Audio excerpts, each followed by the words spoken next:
নির্বাচন হইলে কোনো বিচার হবে না, আপনারা লিখে রাখতে পারেন। মোদি আর ইন্ডিয়া আবার চিরজীবনের জন্য মাপ পেয়ে যাবে।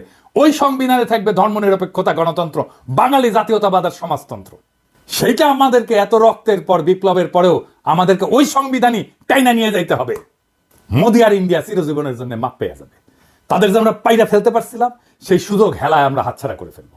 কম্প্রোমাইজ করে ফেলবে যারাই ক্ষমতায় আসুক। কে আসবে আমি জানি না, যারাই আসুক রাজনৈতিক দল তারাই কম্প্রোমাইজ করে ফেলবে। প্রফেসর ইউনূসের সামনে গিয়া রাজনৈতিক দলগুলো এক কথা বলে, বাইরে এসে আর এক কথা বলে। প্রফেসর ইউনূস দিছে চাপা মাইর, ওস্তাদের মায়ের শেষ রাতে কইছে আপনারা যা চান লিখে দেন, কোন সংস্কার চান, কোনটা চান না, কোনটা আংশিক চান, কোন সংস্কারই চান না, সেটা লিখে যা চাইবেন। আমাদের তো কোনো এজেন্ডা নেই, সবাই মিলে যেটা চাইবেন শুধু সেটাই আমরা করবো। তবে আমরা ওয়েবসাইটে দিয়ে দেবো কে কি চাইছিলেন। আপনারা কোন দল কোনটা ইয়েস বলছেন আমরা রাজি, কোন দল নো বলছেন আমরা রাজি না, কোন দল বলছে আমরা সংস্কার রাজি, আমরা সবাই ওয়েবসাইটে দিয়ে দেবো। দেশের যে কোনো মানুষ দেখতে পাবে কোন কোন বিষয়ের প্রতি তার সম্মতি আছে, কোন বিষয়ের প্রতি মানুষের সম্মতি নাই। এটা কোনো গোপন জিনিস না, এটা রাজনৈতিক দলের একটা বক্তব্য। আপনি বলেন যে আমি কোনোটার দিকে সম্মতি নেই, লিখে দেন, আমরা ওটা ওয়েবসাইটে দিয়ে দেবো যে এইটার এই দলের তারা বলেছেন কোনোটার প্রতি সম্মতি, অথবা আমরা সব কাটার প্রতি আমরা একমত হলো, আমরা একমত হতে পারি, আমরা কিছুটা সংশোধন সাপেক্ষে একমত হতে পারি, অথবা এইটাতে আমরা রাজি না, এটা আমরা ধরতে চাই না, হতে পারে। আপনাদের ইচ্ছাটা প্রতিফলন করা আমাদের দায়িত্ব হলো জাতির সামনে আপনাদের ইচ্ছাগুলোকে তুলে ধরা। এর ভিত্তিতে আমরা কি কাজ করবো সেটা আমরা পরে দেখার পরে ঠিক করবো যে এটা কি করা যায়, আপনাদের বক্তব্যগুলো কি আছে। বুঝছেন, ব্যাস মুখে এখন তালা। এইবার রাজনৈতিক দলগুলো বুঝবে অ্যাকাউন্টেবিলিটি কারে বলে, দায় নেওয়া কাকে বলে। এইবার তারা বুঝবে রাজনীতি জিনিসটা কত কঠিন, জটিল। এটা ছেলের হাতের মোয়ানা। এতদিন ভালসুন্দের সাথে খেলছে তো বুঝতে পারে নাই রাজনীতি কত কঠিন। এবার প্রফেসর ইউনূসের সাথে খেলতে গেছে, হে বুঝেছে প্রফেসর ইউনূস একাই খেলে দিছে একটা কথায়।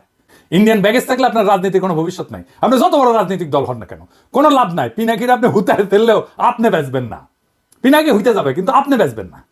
বাংলাদেশের রাজনৈতিক বাস্তবতা আপনাদের ইন্ডিয়ান ব্যাগেজ নিয়ে রাজনীতি করতে দেবে না, ফুল স্টপ।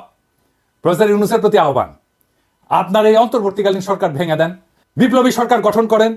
জন আকাঙ্ক্ষা সেইটাই। এই বিপ্লবী সরকার থাকবে ততদিন যতদিন হাসিনার এই বাকি টার্ম আছে ততদিন। 5ই আগস্টের পরে যে সুযোগ আমরা হারাইছিলাম, সেই হারানোর সময় আবার ফিরে আসছে।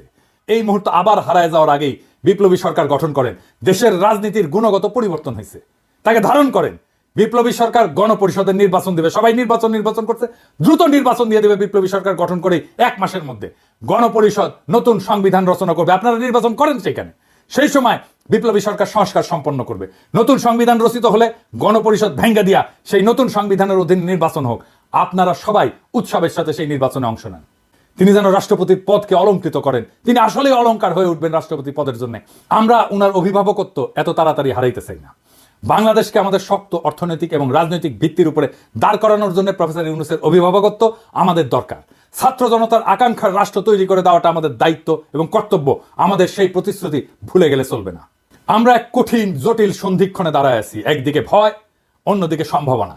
যারা সত্যকে বিকৃত করছে, ইতিহাসের নির্মম বাস্তবতাকে উপহাস করছে, তারা শুধু নিজেদের মানবিকতাই হারায়নি, তারা আমাদের ভবিষ্যৎকেও হুমকির মুখে ফেলে দিছে। কিন্তু ইতিহাস সাক্ষী, জুলুম কখনো টেকসই হয়নি, জুলুম কখনো টেকেনি, জালেম কখনো টেকেনি। প্রত্যেকটা ফ্যাসিস্ট শক্তির শেষ আছে, আর সেই শেষ তারাই ডেকে আনে যারা সত্যকে মুছে দিতে চায়। আমাদের করণীয় একটাই, হাসিনা আর তার দোসরদের বিচার নিশ্চিত করা, রাষ্ট্রের ন্যায়ের ভিত্তি পুনর্নির্মাণ করা। আমাদের রাজনীতি কোনো আপোষের রাজনীতি হইতে পারে না।